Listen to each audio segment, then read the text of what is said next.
안녕하세요. 책 속의 인상적인 구절들을 찾아 소개하는 방송 책 속의 밑줄입니다. 저희 방송은 책에 대한 전체적인 개관을 하기보다 직접 주관적으로 고른 문장들을 중심으로 진행하는데요. 한 문장 한 문장에 담긴 호흡과 감정, 그리고 세밀한 생각들을 중심으로 살핍니다. 이 점 생각하시면서 시청하시면 좋을 것 같고요. 시작하기에 앞서 구독 그리고 좋아요 부탁드리겠습니다. 이번 신간에는 한병철 교수의 타자의 추방에 담긴 문장들을 함께 다루고자 하는데요. 한병철 교수는 독일 베를린 예술대학에서 재직 중인 제독 철학자로 유명합니다. 널리 알려진 대표작으로 피로사회가 있기도 한데요. 그 밖에 투명사회 역시 한국뿐만 아니라 독일에서 큰 반향을 일으킨 저작입니다.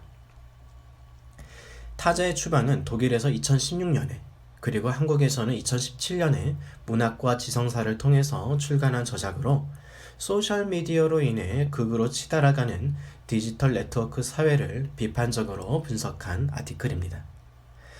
대체적으로 한병철 교수의 저작들이 짧은 분량임에도 굉장히 묵직한 사유를 담아내는 특징이 있는데 타자의 추방도 마찬가지입니다. 120페이지에 불과하지만 단문으로 끊어내고 있는 그의 한 문장 한 문장에는 굉장히 꾹꾹 눌러 담은 의미들이 가득합니다. 자, 그럼 이제 제가 직접 고른 문장들을 함께 다루시면서 한병철 교수의 생각들을 한번 짚어보도록 하겠습니다. 첫 번째 문장입니다. 전형적인 디지털 네트워크와 소통은 타자와의 만남을 쉽게 해주지 않는다. 같은 생각을 지닌 사람들을 발견하도록 하고 우리의 경험 지평이 갈수록 좁아지게 만든다. 결국에는 우리에게 우리 자신의 표상들을 주입시키는 자기 선전으로 이끈다. 한병철 교수가 소셜미디어에 대해서 바라보는 견해를 가장 직접적으로 표현한 문장이라고 할 수 있습니다. 지금으로부터 10년 전 2010년경에 아이폰 3GS의 양산과 더불어서 스마트 모빌리티 환경이 보편적으로 구축되던 당시만 해도 소셜미디어는 모바일 환경 구축의 가속화와 함께 연결의 가능성과 장밋빛 미래를 점치기에 바빴습니다. 그도 그럴 것이 당시만 해도 트위터가 강세이던 때였는데 트위터를 기반으로 소셜 네트워크의 힘을 빌어서 중동 지역에 혁명의 바람이 불던 시절이었기 때문입니다. 다시 말해서 기관 언론사들만 통제하면 얼마든지 국가폭력을 행사할 수 있었던 시대가 저물고 있었고 정부의 통제 바깥에 위치한 소셜미디어를 적극 활용하는 시민들의 시대가 열렸다고 자축하기도 했습니다. 이로써 중동 지역에 불어닥친 혁명의 바람을 가리켜서 아랍의 봄이다 라고 부르기까지 했습니다. 이와 같은 당시 상황은 미디어 생태학적으로 신생 미디어의 생성과 더불어서 생겨난 초기 특성으로 볼 수 있는데요.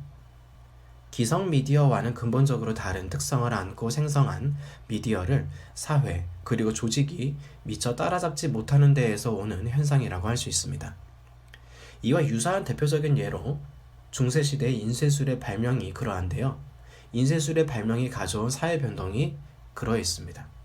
수작업에 의지하던 문서작업이 인쇄술로 인해서 복제본이 기하급수적으로 늘어나자 정보의 확산 또한 폭발적일 수밖에 없었죠. 이에 반해서 그전까지 정보권을 독점했던 기득권 세력은 마땅한 대처를 하지 못하고 사회 변동을 맞이하고 말았습니다. 앞서 말씀드린 대로 소셜미디어의 궤국과 더불어서 벌어졌던 사회 변혁의 상황도 마찬가지라고 할 수 있습니다. 그러나 10년 전의 상황과 지금의 상황은 판이하게 다릅니다.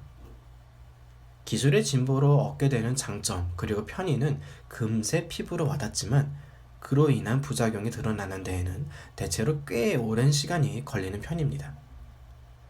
소셜미디어로 대표되는 디지털 네트워크의 확산도 그러합니다. 지난 10년간 소셜 네트워크는 팽창할 대로 팽창했고 여러 사회적인 문제들이 야기됐습니다. 앞서 읽은 문장들처럼 팔로워가 몇천 혹은 몇만이 넘어도 정작 일상생활에서 만나게 되는 타인의 수는 그 숫자를 따라가지 못합니다. 온라인 네트워크가 시초인 관계가 오프라인으로까지 이어지는 경우는 매우 드물죠. 거기다가 관심사가 유사한 팔로워들만 필터링할 수 있는 시스템, 그리고 관심사들만 알아서 추천해주는 알고리즘 시스템은 사실상 한병철 교수의 말대로 타임라인을 자기 선전의 장으로 만들고 말았습니다.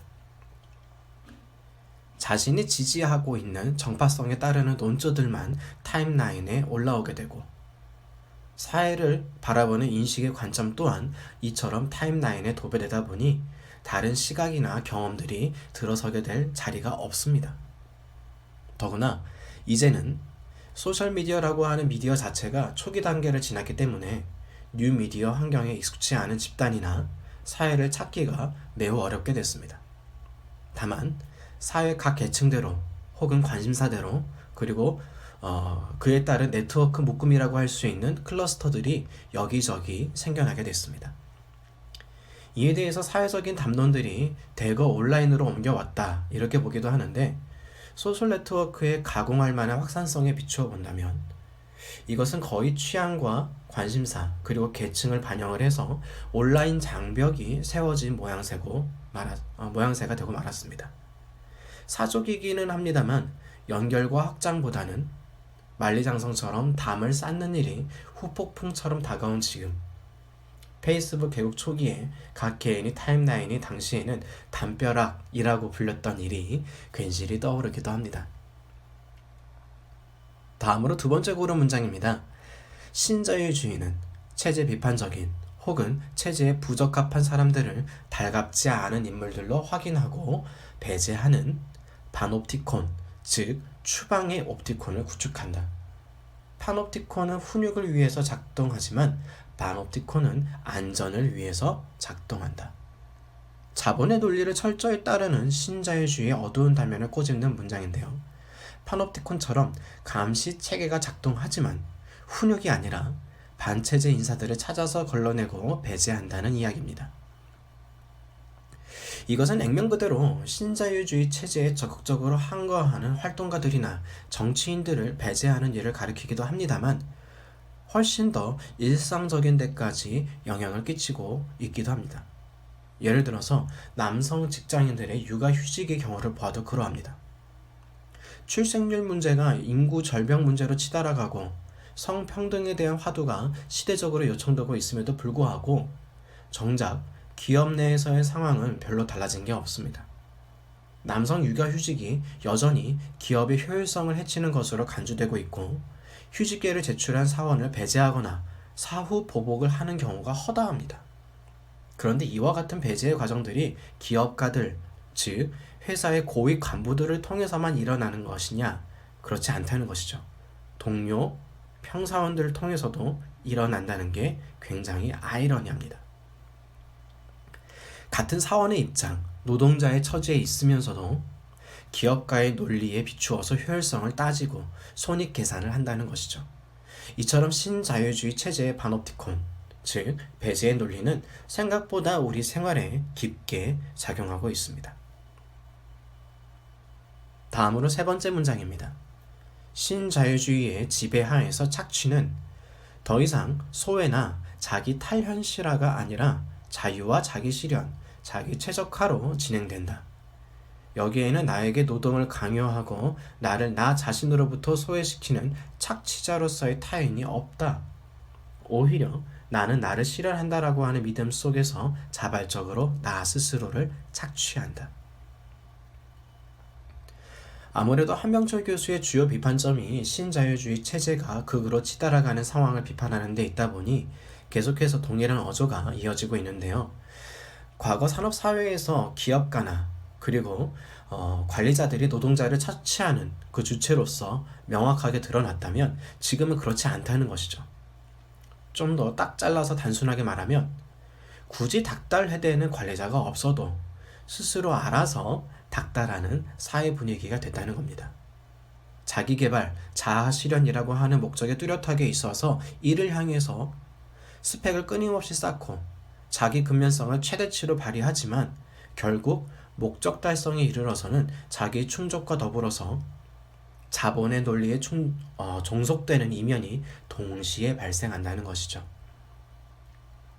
어쩌면 내가 열심히 살아서 내가 이뤄낸 결과물인데 그게 또 무슨 자본에 종속되는 이면이 있다고까지 분석을 하나, 그런 생각이 드시겠지만 그렇지만도 않습니다. 실제로 신자유주의 체제를 옹호하고 기업가들과 자본의 논리를 지지하는 보수 언론사들, 소위 조중동의 기사를 분석을 해보면 대체로 같은 맥락을 갖고 있는 것을 확인할 수 있습니다.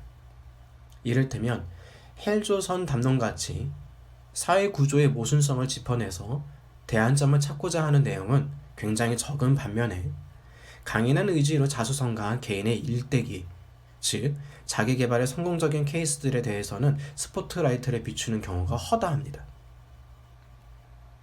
물론 자아실현이라든지 자기개발의 긍정적인 측면이 분명히 있습니다. 이 점을 간과해서는 안 되고요. 다만 개인의 역량을 지나치게 강조하다 보니 개인의 역량만으로 개선되지 않는 구조적인 문제들이 다뤄지지 않는다는 것이죠.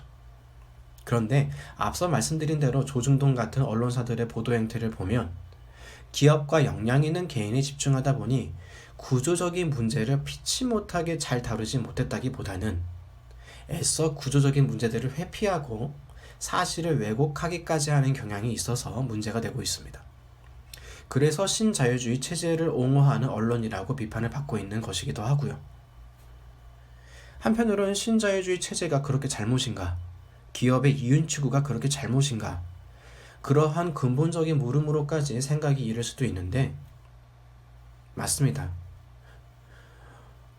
인류 역사가 시작된 이래 교환 그리고 상거래는 오래도록 있어 왔고, 또 먹고 사는 문제와 자본의 축적은 기초 생활을 위한 필수 사항이기도 합니다.